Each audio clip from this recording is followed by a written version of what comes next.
It's time with JMU Hall of Famer Delvin Joyce. Joyce breaks a tackle and goes in for a touchdown. Another spectacular run by Delvin Joyce. Alongside one of the best signal callers in JMU history. Vad Lee, he's got plenty of room across the 50 to the 40. He should make it all the way to the 20, 15, 10, 5. Touchdown, James Madison University. Together, the duo bring their unique perspective to the podcast, breaking down all the things they're seeing about JMU football. This is To the House. Now, here's Delvin Joyce with Vad Lee. What's going on, JMU Nation? Welcome to a season premiere episode of To the House. My name is Delvin Joyce, the People's Choice, and I am fired up, not only because we have a football game this week, but also because I've got my man, 50 Grand, one of my new best friends, right? My guy, Vad Lee, is joining us on To the House. What's going on, Vad?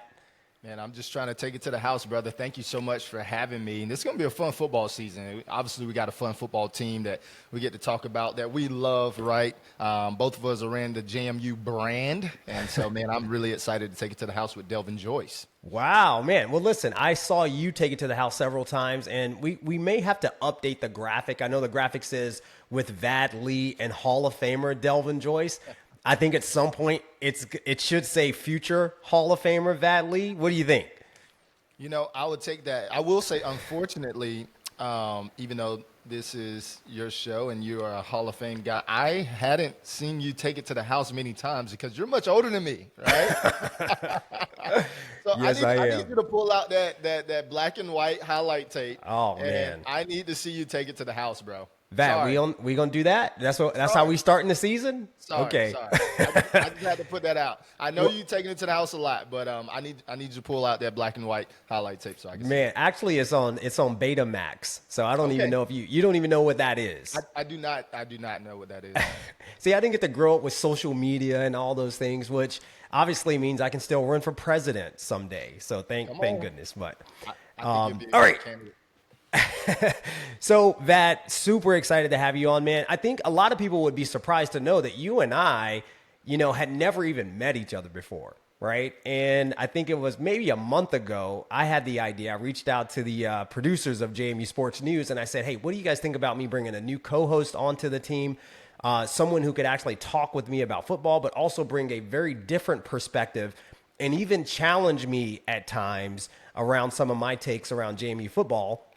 And of course, I thought of you first and foremost because you're a quarterback, you've been a leader at JMU, and you're someone who's out in the community doing the great work that you do. And so when I reached out to you, I was so excited that you were so receptive. The first thing you said to me was what? I got to talk to the boss first, right? Absolutely. So that's a sign of a happily married man, but so excited to have you on board. And then you and I got to meet in Charlotte and take a road trip together to Greensboro, which is only about an hour and a half. But, in that time, you and I told a lot of stories and bonded. And so I think that's what the vibe of this show will be going forward. Well, I appreciate you having me. I'm not sure how my name came up and all the credentials that you shared, but somehow I got the phone call, and so I'm extremely excited. Obviously, to be connected to JMU and to be able to talk JMU football, you kind of just feel like you're a part of it, right? And on that road trip that we had, you and I met one time in person. We met one time. That's right. About 2 weeks ago. Right, and we took about a 2-hour drive from Charlotte to Greensboro, North Carolina. I was speaking with the Browns, and I had another engagement. You were going right there, so I was like, "Hey, can I ride with you?" And so, funny fact, man, we move fast. I'm a fast mover. I met my wife the first day I met my wife. We took a road trip, and then we got married 5 months later. So, man, here we are to best friend journey. Here we go. Let's go. Hey, you and I took a road trip, and here you are on To the House, and so. And so now, again, I'm super excited, man, because we've been waiting for this, right? And we've had to listen to everybody talk about JMU football and what this team is going to mean. And now, this week, this Saturday, we get football at Bridgeforth Stadium. And so I want to start with what I believe are some big picture season expectations. And I would say that my big picture season expectation this year for this JMU football team, I want to see a much more cohesive team that makes less mistakes and is a lot more consistent on both sides of the ball. And of course, we saw the big news this week that, our guy, AB3, Alonza Barnett III, has been cleared to play in this first game. So, Vad, I want to kick it over to you because you obviously played that position at a very high level for, Georgia Tech and then came to James Madison. What is it like as a quarterback who suffers an injury and then coming back and working your way back into playing shape? What is that like? Yeah, I just want to give kudos to Alonza Barnett. I listen to a lot of podcasts and different things, and it seems like Coach Chesney and everybody's just raving about his ability to just take it on day in and day out, right? His return is huge for JMU offense and the JMU team. It seems as though he's gotten better. He's just not – this is not big news. I think – this is just who he is, and this is what his character is all about. A guy from North Carolina, so I've always taken a liking to him, being a quarterback from North Carolina. I've taken a great liking to Alonza, and it seems as though he's grown as a man. He's grown as a leader. And to overcome this injury, it's a tall task. There's no question about it. I remember when I got hurt, it took me about 3 years to fully recover. But every injury is different. And I will say that being that he is a quarterback, us quarterbacks, we're not looking to run anyway, right? We're looking to stand in the pocket, deliver the ball to give it to our teammates. He has a lot of weapons this year to get the ball to and an exceptional run game. So for me, I see it as a big win for JMU football as a team, as a community, but also Alonza Barnett personally, because he gets the opportunity to be hungry again, right? Not just go into a season where everything is given to him. Nothing is given to him at this point. He gets the opportunity to be hungry, and he's been hungry all year. And to see him go out on Saturday is I'm sure it's going to be emotional for him, right? I'm sure it's going to be emotional. And getting over those emotions will be the task that he has to overcome, once he gets hit and knocked around a couple times. Yeah, I think you hit the nail on the head, dude. This guy has always been hungry. And I think a lot of people have always sort of counted him out. Right. I mean, you think about that first year with Jordan McLeod came in, right, from Arizona. And I think everybody had said, Jordan McLeod's going to be the starter. And then it was AB3 who ran out as the starter in that season opener. Now, again, we all know how that turned out. But then the next season, they bring in Dylan Morris. And everybody said it's going to be Dylan Morris. It's going to be this guy, this hotshot transfer from Washington. And then who comes out the first game of the season? Now, they have not officially said who the starter is for Saturday. They have not named him the starter. And so many people have counted him out, especially with the additions of Camden Coleman as well as Matthew Sluka. But I can tell you from my perspective that, again, those people who are counting Alonza Barnett III out once again will likely see him trotting out on the field as the starting quarterback on Saturday. Would you say that's your expectation, or how do you see this quarterback rotation going this season? I do see that as my expectation. Very well said, Delvin. I think just as a team cohesiveness, a team coming together from a leadership standpoint, from a production standpoint, from an offensive knowledge, running this offense. Obviously they have Matthew Sluka coming in, transferring in. He knows the coaches. He's been in the system before. But the offense has evolved since the last time he was playing in this system, right? The offense have evolved to give the quarterback a little bit more opportunities to check into the right calls, the right plays. The offense has definitely evolved. So even though there's a familiarity there, there's still a learning curve that has to be done, along with learning your new receivers, along with learning your new offensive line, your new environment, your new culture. This is an opportunity for Alonza Barnett to really set himself apart. And when you think about the depth of this quarterback room, I mean, Camden Coleman from Richmond Spiders. This guy has played some ball, and he's played well. He's done a great job at Richmond to come up the road 2 hours to play at JMU. I mean, that's like a dream come true. It's funny how we went from rivals to now friends. And so the friendly spider, I will call him. And so here we go. I do think that Alonza Barnett will go out because Alonza Barnett III is not just back. Everybody's all the news is, oh, he's back. He's cleared for action. He's ready to go. Alonza Barnett is not just back, but he's better. And I got a chance to see him up close, and see that he gained 11 pounds of muscle. This guy took a blue collar, a business approach. He took a business approach to his health. He took a business approach to his mental. And I think that he's going to be much better because of, and the competition obviously is going to make everybody in the room better. So we don't want to just say Alonza Barnett, everything goes well. We hope that everything goes well, but at the same time, these guys have depth. And that's the marks of a good program when you have depth. Yeah, I would say don't call it a comeback. He's been here for years, and we had to suffer through, again, all these podcasts and pontificators and experts who said that there's no way that Alonza Barnett III would be ready. But to your point, every injury is different. We have no idea what the severity of the ACL tear actually was. We also don't know what's inside that guy who is actually fighting and battling to get back on the field. By all accounts, he worked his tail off to rehab and make sure that he was ready to go.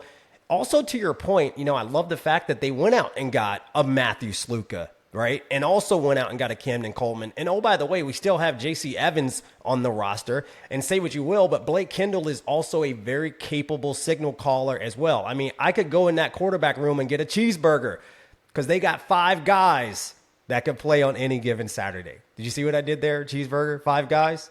Like that. Oh, that went over my head. Hey. Come on, bro. Come on, hang in there with me, man. I mean, I got 15 years on you, man. I'm a dad, so I got the dad jokes. We already called it out earlier, man. So I appreciate that. That was great, by the way, Delvin. JC, I got to go to practice. I think in the summer, and dude, that dude is like a monster. He's a monster. Quarterback. At quarterback, though, like. He's a monster at quarterback, and so I'm really, we know the 3 guys at this point, but we have a unbelievable talent. And I'll say this: I'm excited about Alonza Barnett to be able to answer those question marks. There's a lot of question marks going into this first game and going into this season, and I'm excited. I thought about this earlier today. A backwards question mark is like a shepherd's staff. A backwards question mark is a shepherd's staff. Now hang with me because, a shepherd is there to lead his sheep into victory. He's there to protect. He's there. We get that in Alonza Barnett. We get that shepherd staff where he has now grown and he's able to answer those question marks that a lot of people have. And I think he's going to turn it into a shepherd staff. Bro, that was a bar. That's why you're on the podcast, man. I'm over here making jokes about 5 guys and you giving me shepherd staff and question marks. That was super dope. And, I thought about that. I'm like, who is this Alonza Barnett? And the more I think about it, I think that JMU, we're much better when he's a healthy candidate and he's playing well. Yeah, and I think he will play well. But I do not believe that doesn't mean we're going to not see Matthew Sluka. I think we'll also see Sluka. I think Sluka will absolutely have a package. Heck, J.C. Evans might even have a package, again, because they have 5 guys. Option. We definitely have options. Now, as we talk about like the Matthew Slukas, obviously in this offseason, I think the big key for this JMU team is that we didn't have the massive departures that we had last season when Cignetti went to Indiana. So I think the only people that we really lost, we lost, Chauncey Logan was probably the most notable, and we lost an offensive lineman.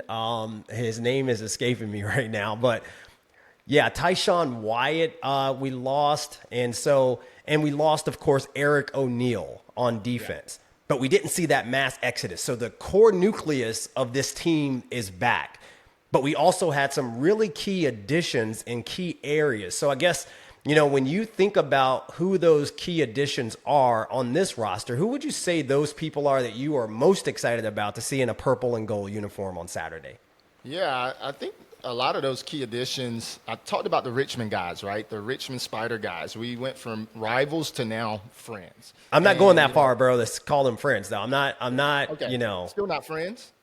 We're not friends. By the way, they're not rivals. I mean, when was the last time you got to beat me every now and then to call me a rival? Well, because I got hurt against that game and we lost. That was my last game. I got to respect them. Right? I don't know about you. Did you go undefeated against Richmond? Absolutely. I don't think we ever lost to Richmond in my 4 years when I was at JMU. And I think the last time they beat JMU was versus the Vad Lee, James Madison Dukes on College game day. That is actually impressive by you. And I will say, had I not gotten hurt, I think we would have won too. But anyway, we got the Richmond guys. That the quarterback Coleman. I think that he could. At least he made the quarterback room better, or he's going to get out there and play some, right? And I think that's great. He was able to bring in two of his talented receivers that I think are they added depth to the wide receiver room, but they added playmaking ability to the wide receiver room, right? You think about Aiden Gobera, Notre Dame transfer. He's close to home from Fairfax, Virginia. Think about playing in Notre Dame, right? Doing well there. I think he got banged up a little bit, then transferred back home to play in front of your friends and families. I'm really looking forward to him. Xavier Holmes played over 700 snaps at Maine. We need to give that guy a break. Right? We need for him to be ready every single play. We don't need him to play 700 snaps, and I don't think he's going to get close to that. But we need that guy. When that guy gets going, I think he has the mentality. I think he has the mindset. He went to prep school. He only had one scholarship offer, which was Maine. I just feel as though we have a lot of hungry Dukes, a lot of hungry football players on this team, a lot of newcomers, but a lot of guys with stories that you can tell. And, a dog got to eat, man. A dog got to eat, especially if you're a Duke dog. Hey, I like that. You are spitting. And, one of the things that I love about this coach's approach to the transfer portal is that they are not going after the iron pyrite, right? The fool's gold, the shiny object, power 4 transfer down, the guy that's never played before. They are going after productive people who were productive in all conference performers, maybe at a lower level, and want to come up and be hungry and dominate. Dog got to eat.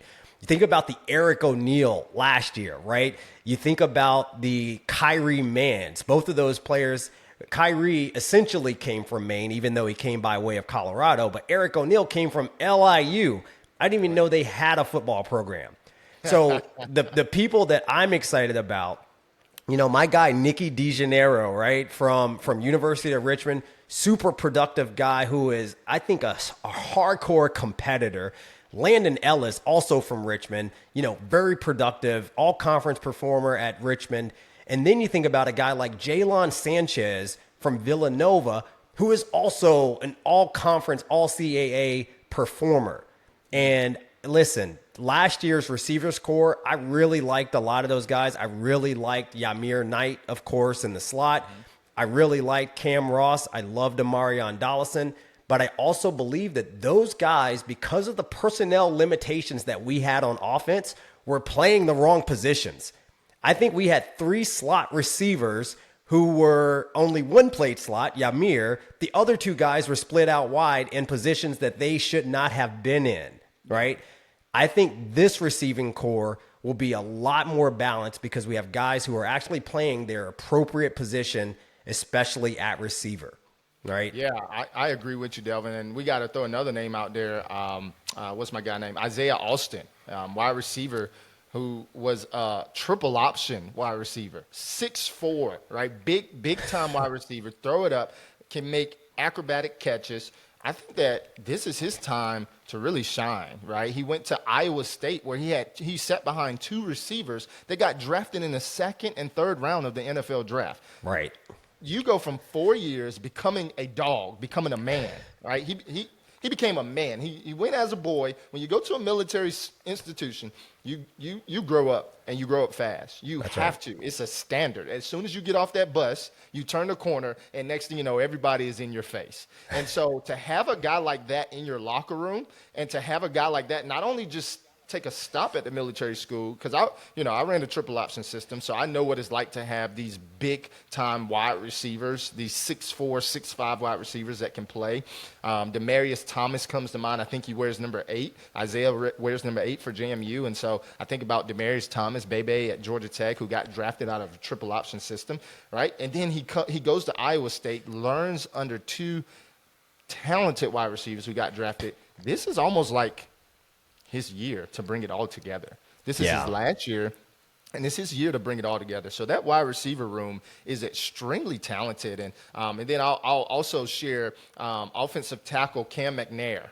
Cam McNair played at Holy Cross, so he's back with his coaching staff, right? And I think that he will be a key addition to add depth to the offensive linemen as well. So I think, man, I can't rave enough about the depth of this team. The coaches did an amazing job taking transfers who played ball. There's a difference between you being on a team versus you making plays for the team. And That's so right. This JMU team has a lot of guys that have made plays and that will make plays going into this season. I love that you mentioned Isaiah Alston because I am very, very excited to see what this guy is going to do. We have not had a target like him with his size and ability since Riley Stapleton, right? And so when you think about that big possession receiver that can go over the top of some of these smaller DBs that we have in the Sun Belt, I think he's going to be a major contributor for us this season. I'd say the honorable mentions of the additions on offense, one of them is actually a true freshman. This kid, Mikey Scott, who by all accounts is like a human joystick. Like this dude is a monster, apparently, when he's in the open field. He's impossible to tackle. They say he dances like Chris Brown. He's doing the new challenge, right? But, apparently he's a monster. And then the other guy that I'm actually really excited to see on the field is Smoke Collins. He's a Division II transfer from Tusculum, right? Wherever that is. We had a kid on the team last year from Tusculum, Jordan Taylor, who came in hungry to prove himself. I think Smoke Collins is the exact same way. He's also got a little size on him. He's also blazing fast, apparently. And I think that, to your point, that depth in the wide receiver room is going to play huge dividends. Let's talk about defense for a second. Sorry, were you going to say something? No, I was just going to say we got to come up with some type of phrase for Smoke. I mean, how about that name, right? That name is amazing. Actually, when in high school, I went to Hillside High School in Durham, North Carolina, and our football stadium is named after a legendary coach, Russell E. Blunt Stadium, right? And so we got very clever with that. And so our little, I mean, it's probably not great on air, but our little thing that we would share is when you come to the Blunt, you get smoked. Oh, that is awesome. Oh my God. So I got to share this there. We had a coach on our team our wide receivers coach when I was at JMU, his last name was Chronic. It was Drew Chronic. And so we had a little saying, kind of the same. By the way, I met a guy yesterday at a charity event, Vad, who knew you. He said he played against you in high school. Oh, wow. He's a year older than you, and he played for your rival, I want to say Durham South. Southern Durham. Southern Durham, yes. Wow, yes. I can't stand those guys, so I don't care to know much more. Yeah, I'm going to give you his name off air, but yeah, he was like, tell Vad I said what's up. Yeah, that was awesome. Small world. That's amazing. Shout out to Southern Durham as well. That's amazing. Yeah, that's cool. Man, so on the defensive side for me, some of those key additions. So number one, again, the big question that I had coming into this season was who's going to replace those two dogs that we had on the outside at defensive end, right? We lost Eric O'Neal to the transfer portal. We lost Kyrie Mans to graduation. And so how are we going to replace that production? For me, again, I think it goes back to your guy, Xavier Holmes. That guy has played a lot of snaps. He's a very productive player at the FCS level. I think he's going to come in and do exactly what Eric O'Neal did. I think he's going to dominate. In fact, I'm going to go on wax and say that he's a potential Sun Belt Defensive Player of the Year caliber player. Nice. The other one that is interesting to me, and you just talked about him, is Aiden Gobira, because he does go against what I just said, right? Bringing in productive guys who have actually played at lower levels. This guy was at, let's say, the Mount Rushmore of college football, Notre Dame, and he comes down having only played one snap at Notre Dame. I will say, though, by all accounts, if you look at this guy on paper, he should absolutely dominate the Sun Belt this year if he can stay healthy, right? So yeah, I agree. I agree with you. I mean, here's the thing. I used to use the phrase, because I was a transfer, right? I came in from Georgia Tech, ACC, coming down a level. But you got to be careful when we say coming down a level at JMU. I mean, everything that you ever imagine that you can dream, college playoffs possibly, all conference, undefeated. There's just some major expectations at JMU where in a lot of ways, it's a come up, bro. It's a come up. Yeah. And so this is a come up for him. I know that he went to Notre Dame. I know that, that's the big dogs, right? But we are the Duke dogs. And, in a lot of ways, I experienced this myself, that JMU is absolutely a come up. It's what you make it. And it's a beautiful stadium, unbelievable traditions, fans. In a lot of ways, it's a come up. So I think that this is an opportunity for both of those young men that you just mentioned to embrace the culture, to embrace the program, and realize, like, man, this is pretty big time here. And everything that I thought that I could dream of at Maine and I could dream of at Notre Dame that will happen, I can make it possible here at JMU as well. Man, thank you for saying that. I love that swag, bro. I am curious for you, man. I mean, obviously you played at Georgia Tech. You were highly recruited out of high school. What made you decide, when you decided you were going to transfer, what was it about JMU that made you say, this is where I'm going to go to school and plant my flag? Yeah, so it was a little North Carolina ties there. Coach Everett Withers was at UNC when I was in high school out of Durham, North Carolina. He was the defense coordinator, I believe, at UNC, and so he then went on to Ohio State while I was at Georgia Tech. And then when I was transferring, getting ready to try to find a school, I seen the news where he was becoming the head coach at James Madison, and so I think he even went into the bowl game with Ohio State. I think they went to the national championship or something like that. At that point, my team have reached out to his team, and so we kind of knew that this was a match. And then when I came on a visit, that was the thing that really got me. I knew of JMU, but didn't know a lot about JMU.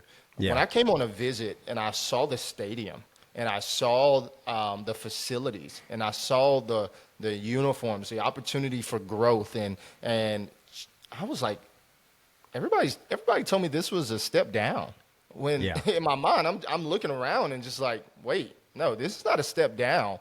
This is an opportunity, right? This is a college town where everybody loves the purple and gold, where it's JMU all the way. I mean, you got churches. I just made that up. But I was about to say, you got churches. There's JMU Church, right? You might have a church titled Duke Church. But anyway, I just think that this is, for me, it was seeing how big time the program was and seeing where the program wanted to go. This was everything that's happening now was a conversation when I was getting recruited to JMU about going up, about, playing for national championships. Those were conversations back then.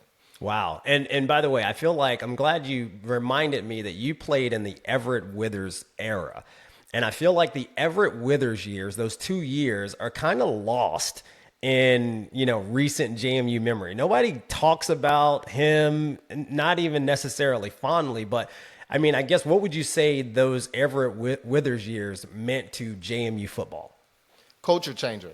I mean, you're talking about changing the culture of JMU football. We needed that shift. It was a shift that was needed. And sometimes shifts are uncomfortable. Sometimes being that leader, you might not like the leader.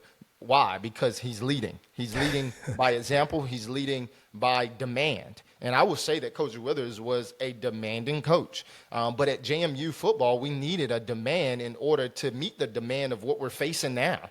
Right, we're facing some great demands when going to play at Louisville, putting 70 points up on UNC Tar Heels last year. There's a great demand for that, and for Coach Withers, I think that he saw the vision of that back then. And unfortunately, not a lot of people wanted to jump on that vision because it was very football centric. It was like, hey, football is the front porch of the. I remember he used to always say, football is the front porch of every university.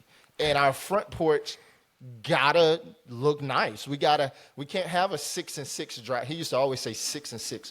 6-and-6 driveway. You're gonna have a 6-and-6 wife. You're gonna I mean, he would just go in on his he demanded excellence. And I think that's what's needed. It's unfortunate, like I don't hear a lot of Coach Withers in the JMU community, or because I'm packaged with that, I'm kind of in that too. So sometimes that is a little disheartening, but I will say I wouldn't have had it any other way. I saw over 30. This is not brag, or I wasn't excited about this, but over 30 something guys quit the team within the first month. Why? Because the culture was changing. It was no longer comfortable. It was no longer, It was a new demand. And so I was fortunate enough to make it. I remember when I showed up, Sage Harold, who is a future Hall of Famer, defensive end at James Madison, one of the greatest compliments that I received was, man, we knew of you coming from Georgia Tech being a starting quarterback in the ACC, but you were just like, when you showed up, you was just one of us. And so I had to be, because Coach Withers' demand was so high that he didn't treat me any other way. I mean, he called me out just as much as he called anybody else out. So that is definition of leadership in my book, and I'm glad that we had those transition years. Man, that is great to hear you say that. And I know when we were driving from Charlotte to Greensboro a couple of weeks ago, you kind of shared some of that with me too. And, you know, I told you I had probably thought some not so nice things about Everett Withers when he bounced. But I also agree that guy does not get enough credit for, I think, changing the culture and putting JMU on a trajectory to be where I think the program is right now. And so that was very, very cool to hear you talk about. Now, I guess the other part of that, the cohesiveness and consistency that we will likely experience with this JMU football team is not just the additions, but the returning players. And so, you know, Vad, I guess for you, obviously we already talked about AB3 and maybe the benefit of having a quarterback who's been in the system before come back. But who are some of those other players for you that are the most impactful returning players? Yeah, I would say, I mean, this guy has been the spokesperson for JMU football at Media Day, and actually two of them. You got Trent Hendricks, right? He is a guy that's a motor. He's a motor, and he loves to use his voice as well. But he also loves to get behind his pads. And so I would say a guy like that is extremely beneficial to coming back his last year, putting it all out on the line. You got big offensive tackle, Cam.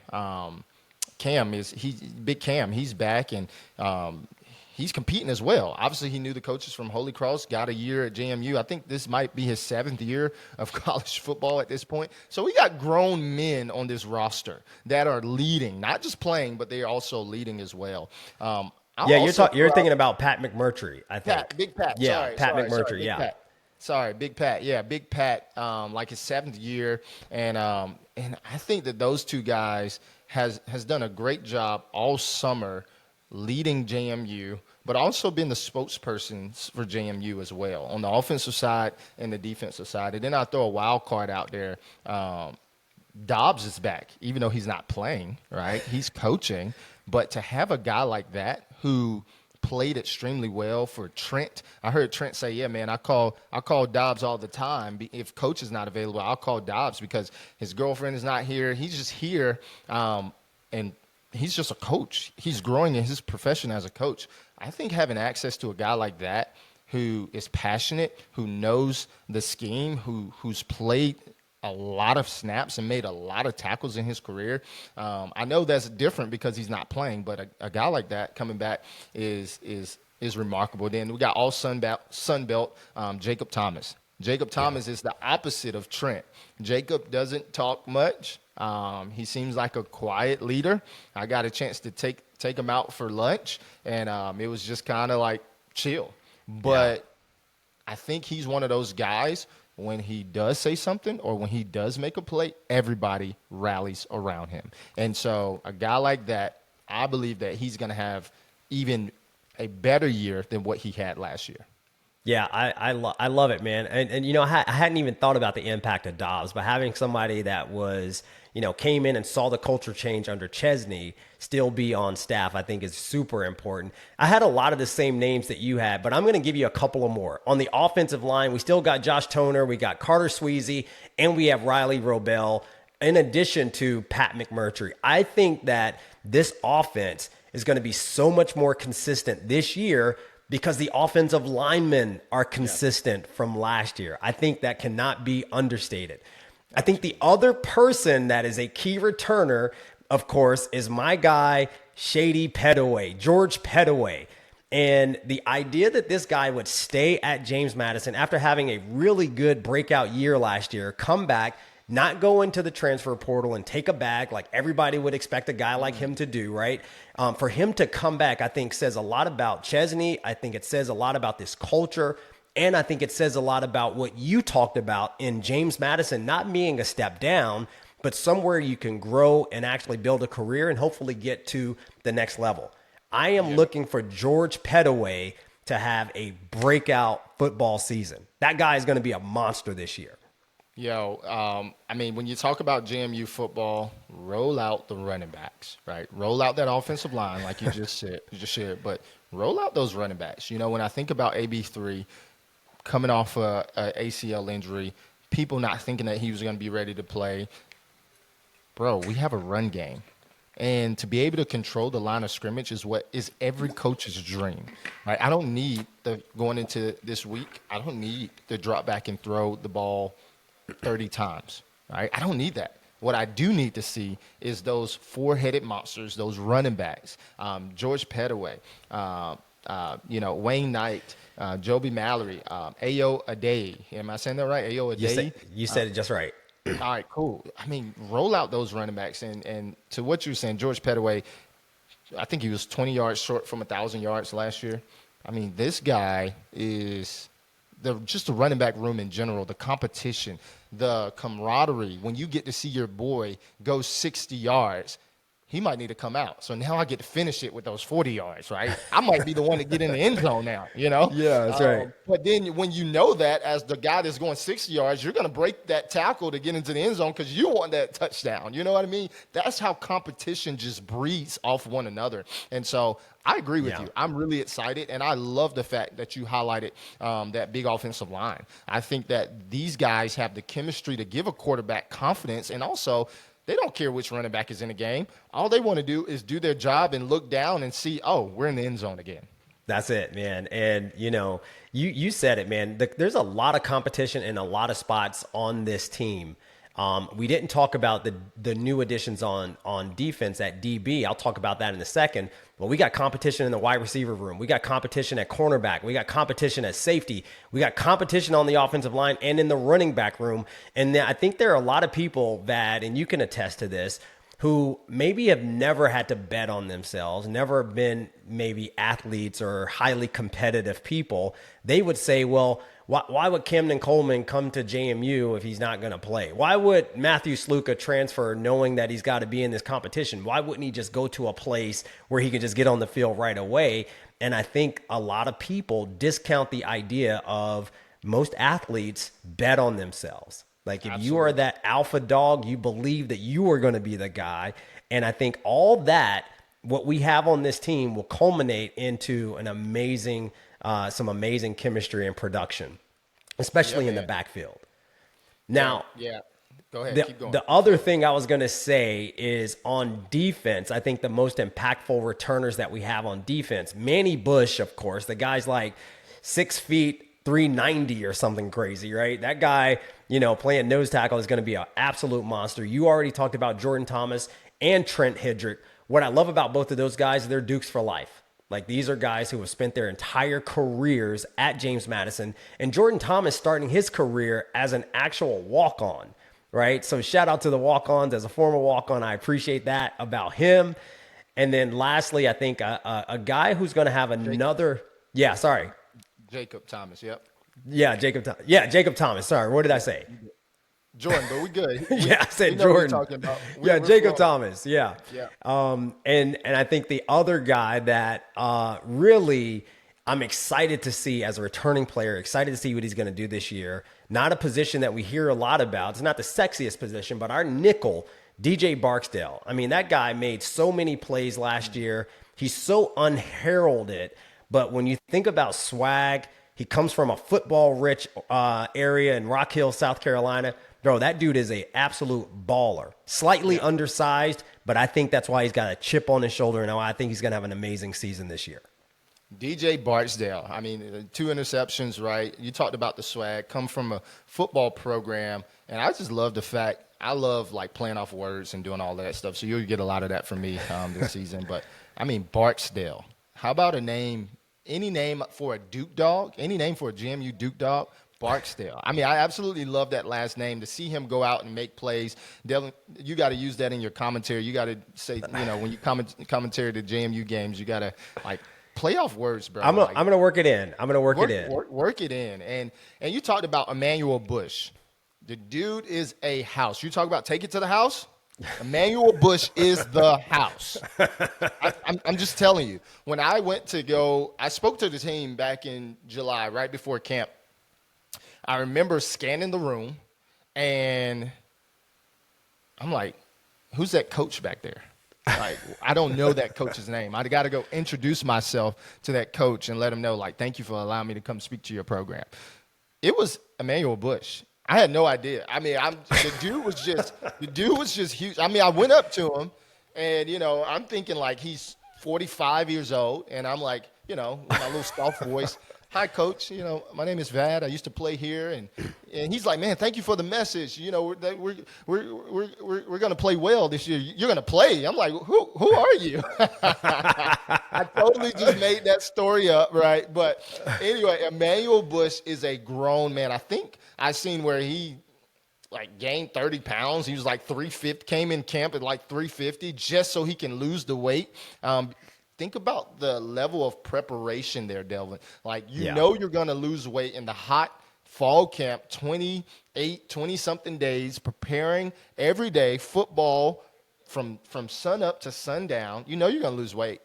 And as a big dog, I got to eat. So let me just eat a little bit more right before camp, just so I know that I'm ready come season time. I mean, just think about that preparation. That's incredible. So I'm looking forward to Emmanuel Bush. That dude's a monster. I think we got another guy right next to him named Kels Bush. I mean, we got two bushes. So people are gonna have to run through the bushes, which is interesting. So there's your play. There's your play on words. Now that's so good. If we think about the season, though, right? I mean, obviously, there's a lot of positives, a lot of things that we're looking forward to, but there are also, I think, some potential concerns and blind spots on this team. And so, as I look at it, my concern is offensive rhythm, right? We had a brand new offensive scheme last year. We had brand new offensive coordinator in Dean Kennedy. And my big question, because we saw last year, there were times where we had world-class offense, North Carolina score 70 points, everything's humming and ticking, and the rhythm is amazing. And then there were times where we had Gardner-Webb, or we had UL Lim, and the offense seemed to stutter. We had second halves, like at App State, where we go out, establish a nice lead, and then the offense sort of hibernates for the rest of the game. And so I guess for you, Vat, what are some of your concerns, especially as you think about the offensive side of the ball? Yeah, offensive side, all the things that you just shared, Devin, but I think that also comes with maturity and leadership. I think that comes with a level of maturity from coaching staff, from, offensive coordinators, learning your play. I mean, last year was still a learning season. Yes, you were there all year, and, you had spring ball, and, you got a couple games under your belt, and you did well. But oftentimes when you do really, really well, the only place to go is down. Yeah. Oftentimes when you get to that high point, scoring 70 points against UNC, now the expectations from everybody around the world is that you're going to score 71 next week. Yeah. And they almost did against Ball State, just FYI, but yeah, they did actually. But that's now you got 2 straight weeks where that's the level of expectation. So there's no more room for mediocrity. And so I think that comes with leadership, that comes with preparation, and that comes with KYP. KYP means know your people or know your personnel. The coaches know their personnel. The players, they know their personnel. When you think about these people transferring, this transfer culture, everybody's coming from all different programs, and people would respond differently if their team was down in the fourth quarter. Think about that. Those things play a part in forming one team. And I just believe that this is a more mature football team. It's a more mature head coach in Bob Chesney. It's a more, and it just trickles down to everybody else. Why? Because this is their second year. When you think about this program and the expectations, one of the concerns that I have is probably the expectations. The outside noise, the these are spots where you start listening, you start talking more, you start having Vad Lee and Delvin Joyce on a podcast together on Taking It to the House, and next thing you know, there's a lot of noise that's going around JMU football right now. And when you think about this program on the FBS level, you know, think about first year under Signetti. Under Signetti, right? You think about Coach Signetti. That was a transition year. We done really well, but we couldn't play for a bowl game, right? And that's the part of the rules. You think about that. That was a transition year. However, Right. that was a pretty daggone good transition year. Yeah. By the way, that should have led the NCAA to change their rules. By the way, I just add that on there. But then you think about year two. Year two is the first year of head coach Bob Chesney. No. Year 2 was also Signetti. Signetti. Oh, sorry. Signetti, right? Yeah. Signetti. Yeah. You're absolutely right. Signetti. And then last year, you go to Bob Chesney, year 3. Well, hold on. Let's get this right. FBS, because this is our third year. This is our fourth year fourth FBS year. this season. Okay. Yeah. Okay. I was wrong. So even back that up. So fourth year FBS season, the expectations are totally like, hey, we're going to the college playoffs. We're Astronomical. Yeah, it's huge. And so this is the first season of the FBS era, JMU Dukes, where everybody know who the Dukes are.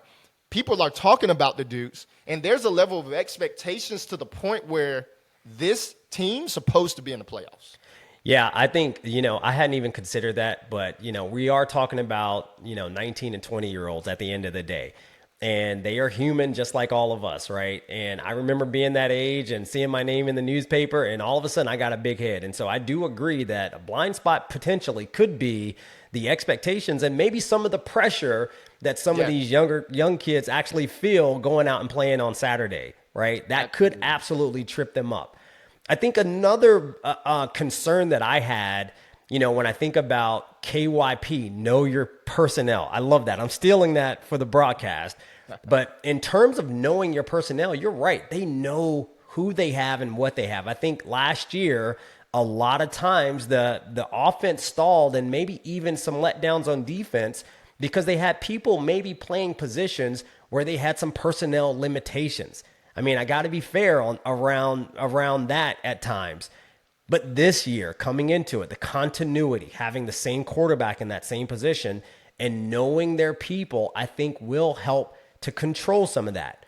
I think my biggest concern, though, Vad, and I do want to ask you a question around this. We talked about all the weapons. We got, 8 wide receivers that could probably play on Saturday. We have 5 running backs that could probably play in the backfield on Saturday. And one of my concerns is, are we going to feed people, right? Because everybody wants the ball. Are we going to feed people, or are we going to try to build a game plan to win the game, right? And so I guess for you, when you were playing quarterback, and let's say you had 7, 8 wide receivers that could catch the ball and play in the game, did you ever feel any pressure to get somebody specifically the ball? I never felt that pressure. I was always a quarterback that I really enjoyed being the point guard. I enjoyed getting multiple people the ball because that made everybody feel as though they was a part of the success. When you got one guy that's just out there dominating, sometimes, it's really cool. Like, man, that was a great performance. And you need that sometimes. But for a team chemistry standpoint, I had some NFL wide receivers. I had Daniel. I had Rashard Davis. I had Ishmael Hyman. They went to the NFL, and they got significant snaps. Rashard Davis won the Super Bowl with the Philadelphia Eagles. I had different weapons out there, but it always felt best when multiple guys got the ball because it just felt as though when you came back in the locker room and you got the win, it just felt like everybody was excited. So right? It didn't matter, that, even the guy that wanted the ball that didn't get the ball, they didn't care as long as we got the dub. Yeah. What about if you didn't get the dub, though? What if it's Richmond on College Game Day in 2017? Well, I think it still kind of favors when multiple guys get the ball, they care a little bit more. Yeah. So that loss hurts a little bit more, right? Yeah. Versus I didn't play anyway. You know what I mean? Like, or Yeah. he didn't throw me the ball anyway. I'm more mad at him not throwing me the ball versus mad that we lost the game. You see what I'm saying? Yeah, I appreciate you saying that because that really is one of my concerns. We have so many people that could touch the ball, and I just want to make sure that we're putting an actual game plan in place to win the game and not necessarily an exhibition to show off all the talent that we have. If George Pettaway's hot, let that guy cook, right? Yeah. And so I just, that was one of my bigger concerns. I think if I were to go to the defensive side of the ball, one of my bigger concerns coming into this season, of course, is, the defensive identity last year was takeaways. I mean, they did a phenomenal job getting takeaways last year. In fact, I think they led the nation in turnover margin, if not for the entire season, most of the season. And so I don't know what the offensive or the defensive identity is going to be for this team this year. And my big question is, if they're not getting the takeaways, can they in turn now get stops and get off the field? There were certain times last year when they needed to get off the field and they couldn't get off the field, but they got a turnover and it bailed them out. Yeah. This year, we need to see that defense get off the field, and part of that will be based on how, that defensive secondary performs. I have less concerns about the safety position because we already talked about Jacob Thomas, and then we probably have Kai Holmes on the other side of him. My big question is at cornerback. We lost Jordan Taylor. We lost, Chauncey Logan to the transfer portal, and we also lost Terrence Spence to graduation. We got brand new guys coming in here to play that cornerback position, in addition to Justin Eaglin, who has been on this roster, who I think actually will have a pretty good breakout year as well. So again, bigger concerns there. Any other blind spots, concerns for you, Vad? Sorry, my somebody's banging on my door. My dog just had to protect me. But the concerns for me would be the defensive, not just the defense, but you talk about the new guys. You also have a new defensive coordinator.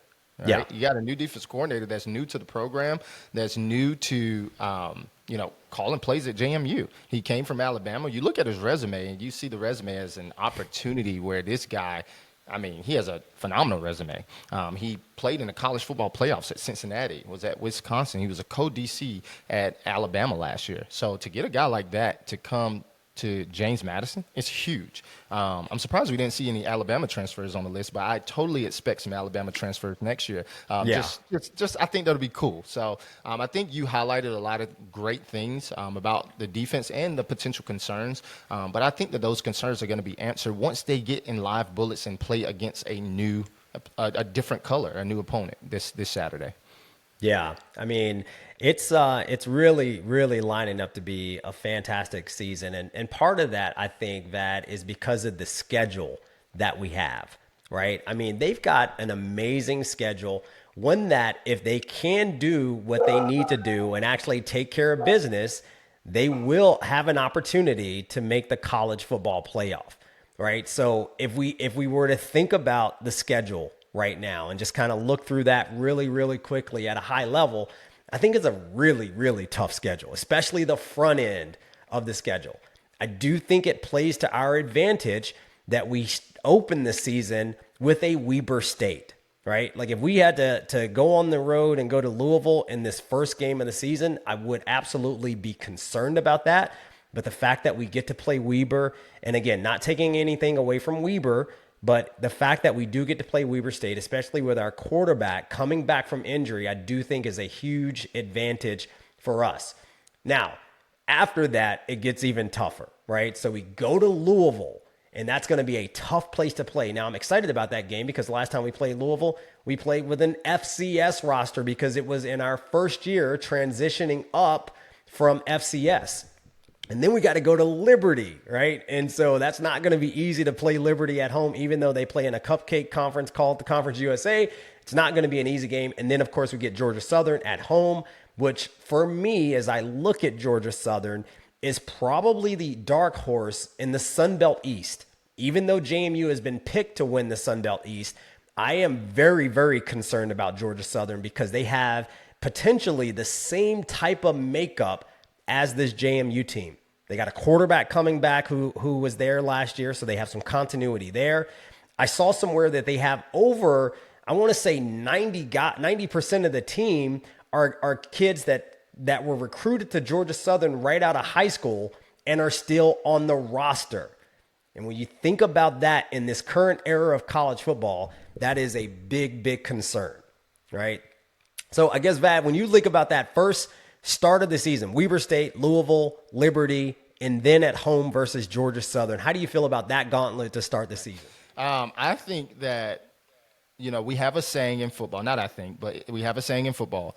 The greatest game on the schedule is the next one, right? Is this one right here. So obviously going against Weber State, we want to set the tone. We want to set the tone not just for the game, for ourselves, but for the expectations for the season, right? And then you have these, Louisville, you got this big game coming up. You don't want to overlook this game to look beyond the schedule to get to the bigger games, right? But like you said, Georgia Southern, I didn't know that about Georgia Southern in terms of the camaraderie they have on their team with all of their guys, right, being recruited there out of high school. That's amazing. When you think about, that's scary almost, That's almost scary because when I think about you and I being homeboys and getting to know each other for 4 or 5 years and playing alongside each other, we know each other now.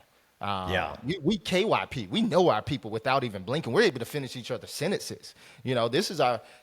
Imagine year 4 on Take It to the House with Vad Lee and Delvin Joyce. Like, there's just going to be a level of chemistry there that I don't even have to look at you. I just hand the ball off and know that it's to the house. It's to the crib, right? I'm locking you in for a long-term deal, by the way, just FYI. So just no doubt. But then you think about JMU. It's they're 2-9 all time against Georgia Southern. That's ouch, right? Ouch. I don't. And by the way, thank God we're playing them in Harrisonburg because we don't play well in Statesboro, Georgia, right? Not at all. And it's almost like, man, I don't know another team that kind of owns us like that at this point. And I don't want to put that out there like they own us because they don't. But I mean, we have to respect them. And I think the only 2 wins that we won was in Harrisonburg. So great point, Devin. Like, the only 2 wins that we got against those guys is in Harrisonburg. So the schedule is leading. I mean, we have a phenomenal schedule. Whoever scheduled us, was in charge of the schedule this year. They did a phenomenal job because it's tough. You got Texas State in the late end. I think we play at Texas State, right? You got to go on a Tuesday night, which is a weird, that's another thing that we got to be concerned about, right? You get out of your rhythm and your routine. Yeah. And then we also have Washington State at the Mullet at Bridgeforth, right? Which I think is an exciting sort of game. Yeah, I mean, Washington State coming, all the way there. That's a game that I actually have like highlighted and circled on my calendar as one like, all right, we got to take care of business, boys. We got to have everything in full cylinders at this point.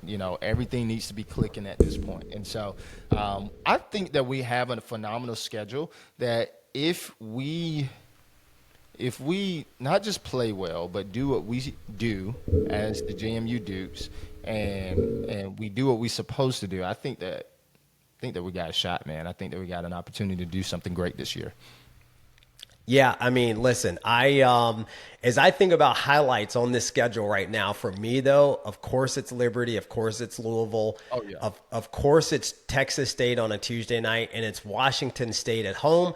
I'd say the game that I'm most looking forward to is getting an opportunity to embarrass App State at Bridgeforth. That's the game that I have circled on my calendar because of the way the last couple of seasons have gone down against App State. We got to embarrass those guys.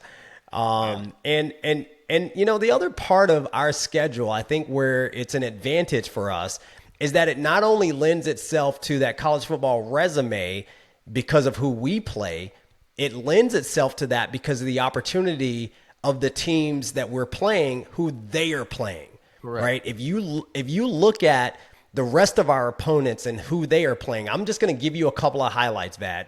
Weber State plays Arizona, right? A Big 12 program.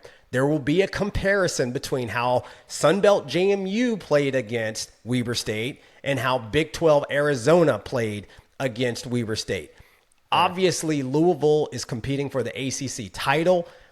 Liberty's schedule is trash, but that's not new. Georgia Southern opens the season at Fresno State, and then they play USC, Southern California. So they're not even coming home. They're going to stay in California, which I think is super cool for those kids.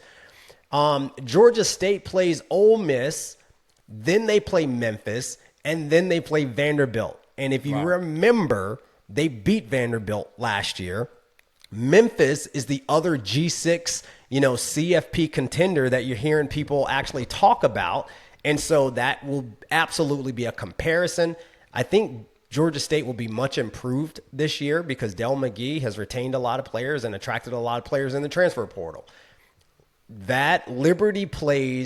Louisiana plays Missouri. Old Dominion plays Indiana. Please go beat Kurt Signetti in Indiana. Please, ODU. I mean, I am going to be the biggest ODU fan, by the way. Oh, wow. But ODU also plays Virginia Tech, and ODU plays Liberty. Texas State plays Arizona State, a team that was in the CFP last year. Marshall plays Georgia. That's going to be an L, so that one's probably not going to help us, but at least they get them on the scoreboard.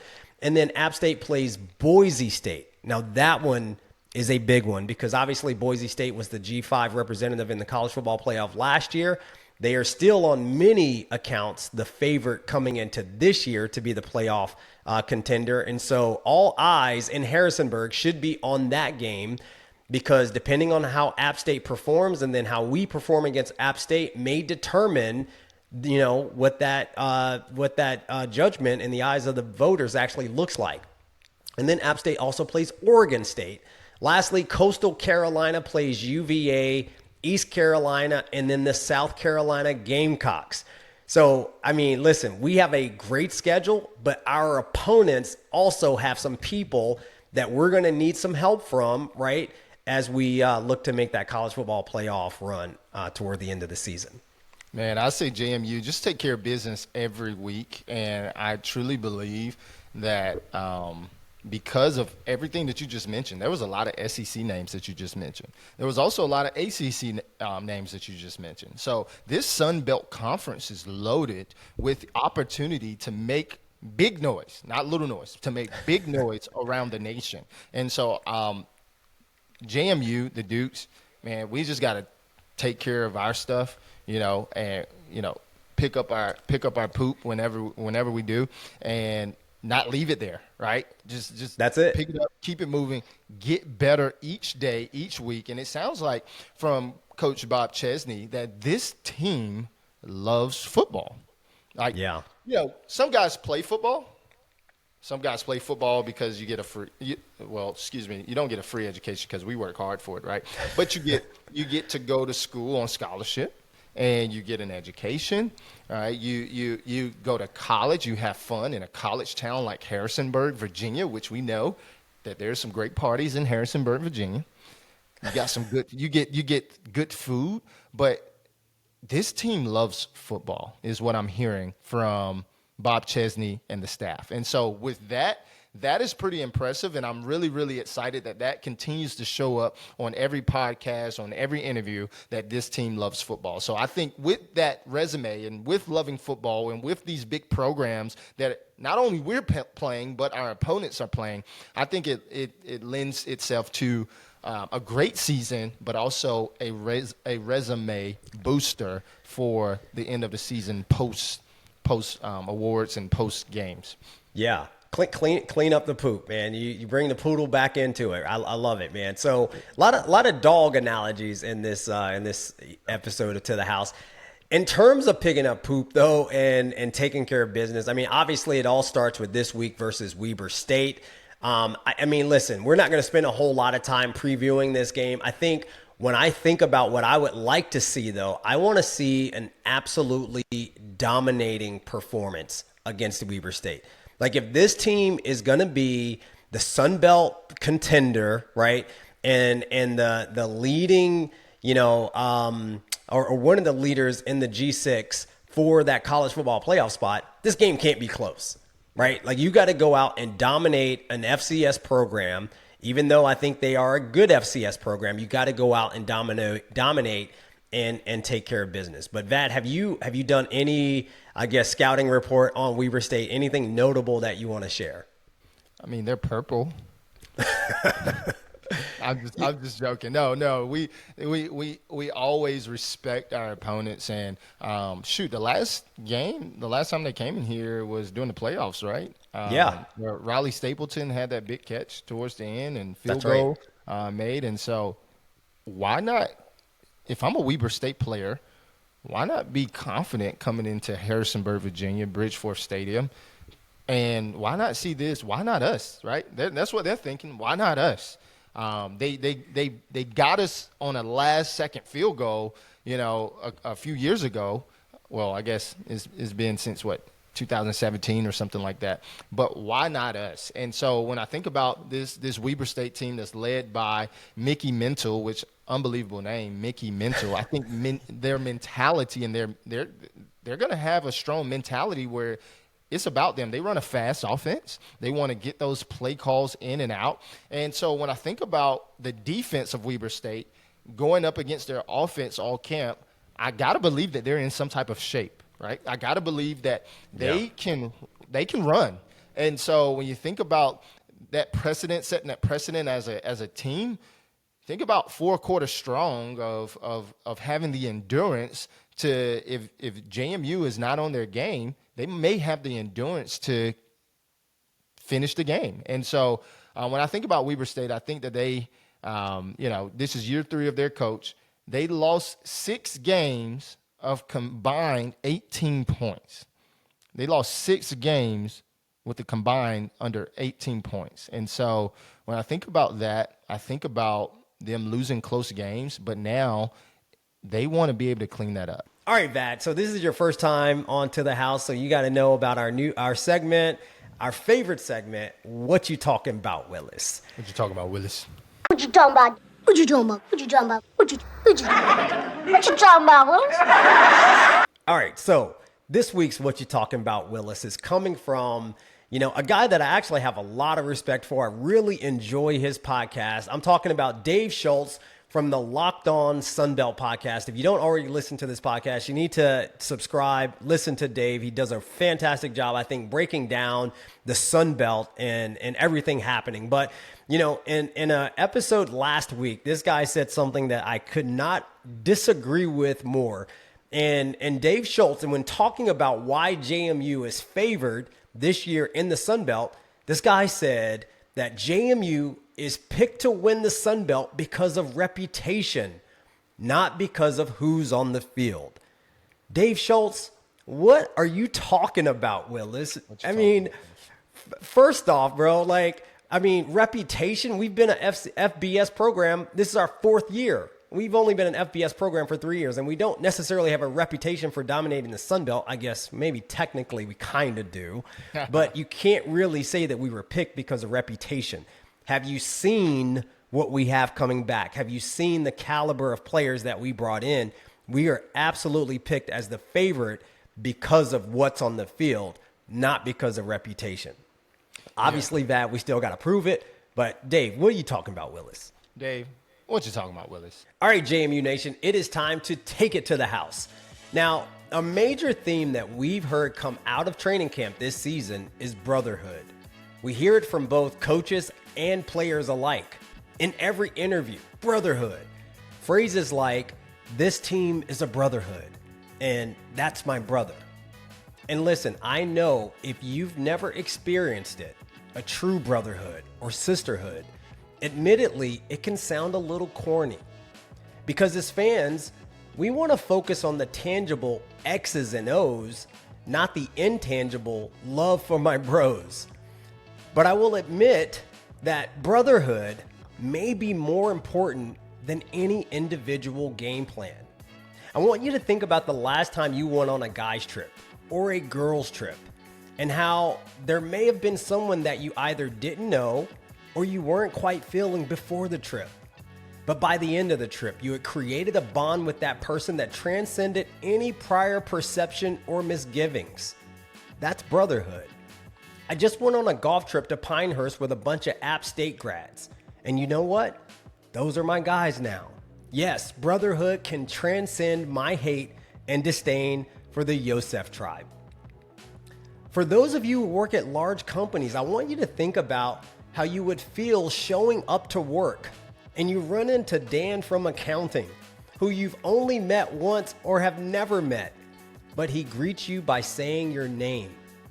Imagine if every day, everyone in your company that you encountered greeted you by name.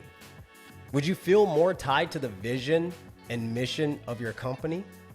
Well, that's brotherhood. When I think about brotherhood, I'm reminded of one of my all-time favorite TV shows, Band of Brothers, the HBO series about Easy Company. You know, a group of soldiers in the 101st Airborne who train, fight, and build strong bonds as they go through World War II together. The core lesson of the show is that brotherhood, true brotherhood, is created through shared hardships, sacrifice, and trust. Easy Company didn't just fight together, they endured brutal training, freezing winters, fear, and loss. And through those experiences, they became more than just fellow soldiers. They became family.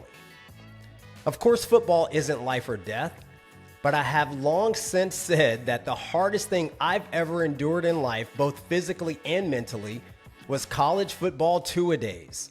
And much like Easy Company, these players are enduring hardship, sacrifice, and building trust with one another.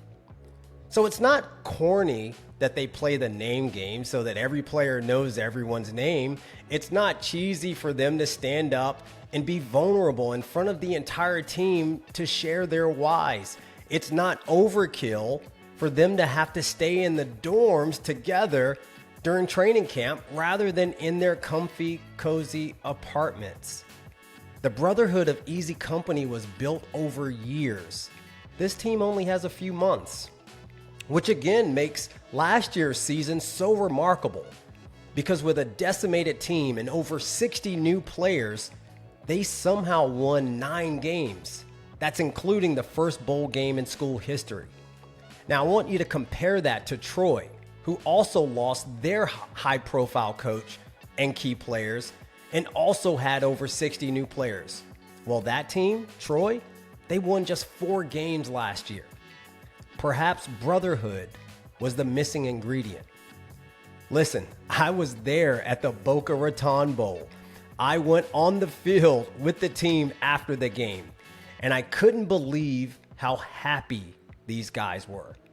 I think I talked about it on To The House last season. Admittedly, in my mind, I was asking, why are they so happy? It's just the Boca Raton Bowl. It's not the national championship. But now I get it. Now I understand. You see, the bowl game was just a culmination of their endurance of hardship, sacrifice, and adversity. They weren't celebrating the Boca Raton Bowl. They were celebrating each other. They were celebrating brotherhood. And that's it, JMU Nation. We have taken it to the house. Man, I am so fired up about this season. Shout out to my co-host, Vad Lee. We got a game on Saturday. So JMU Nation, let's go. Let's take one to the house. Go Dukes.